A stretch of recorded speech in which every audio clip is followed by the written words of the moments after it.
zansobola okuba nti nkunsenvula nkutwale wale mu kibiina ekimanyikiddwa nga Swanks Avenue nkuleetedde mukyala mukulu amanyikiddwa nga Mami Winnie Nakanwa gy'abasinga gwe muyita Winnie Nwaje. Now Winnie Nwaje aze alaga obutali bumativu bwe mu Swanks Avenue era ng'oba oliawo abantu bagenda mu maaso n'okuba nti babirabira ku neeyisa. Yagenda mu maaso n'okuba nti alaga ebituli mu kabiina oba oliawo Swanks byali ebiisa okumala ebbanga nga bamuseeringa nga omu ku bakyala abakyasinze okuba nti balina akabiina. Ate yakoma okwo yagenda mu maaso n'okuba nti alaga ensinga baali omuyaga bwe yakuba maidi n'ajwayo n'asa ebyama. Yagenda mu maaso n'okuba nti azina ebiriddate ku ssomero okusibuuka empisa n'okola ekintu buli kimu. Bwanonnofe ebisinga obungi tulwabimanyanga oba oliawo omukyalo ono yabikola kaligenderere. Tubadde mu lockdown. Winnie Nwaje yasobola okuba nti alwanagana ne ba chicken something kampani eyo etunda emmere n'enkoko nga bamubanja almost emiliyoni 3 eza Uganda. Wano nno kyaleeta abantu okwewuunyisa nti Winnie Nwaje celebrity omulamba alina n'ennyimba ezikuba lwaki ekintu kikyaganya okuba nti oba oliawo kitereera nga bagamba alemererwa atya okuba nti asasula abatunzi b'enkoko sente ezo zonna.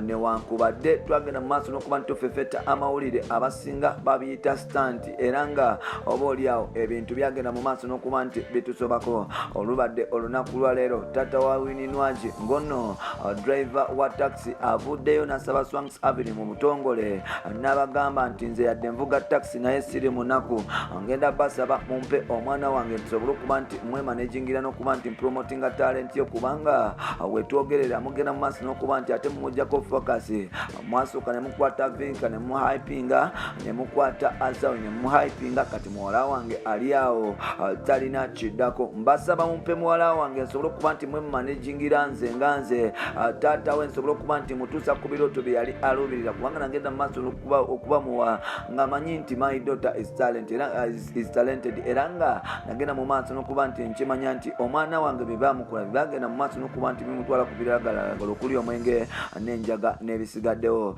Taata wa Winnie Nwaje olunaku lwa leero avuddeyo n'asaba mukulu Benoni Kogata ne Julius Chaze nga bano be bananyi Swanks Avenue n'abagamba nti mumpe omwana wange nsobole okuba nti ntumbula ekitone kye since mwe muferinze okuba nti mupromotinga ekitone kye. Winnie Nwaje y'omu ku bayimbi oba oliawo abalina eddoboozi asobola okuyimba soft asobola okuyimba hard era nga oba oliawo mu kusooka twamuyitanga Uganda's Nicki Minaj olwakabiina ne figa ye naye newankubadde nga bagendanga mu maaso n'okuba nti abikola yagenda mu maaso n'okuba nti yejjako era nga twagenda okulaba nti kano akabiina tekaliko alaale kafako nga tulabamu ebituli abasinga buyita bya mpiso abamusinga bagamba nti oba oliawo ebiddagala bye yakozesanga okusiika akabiina ako bye baavaako obuzibu then ne bimwokya mpola mpola.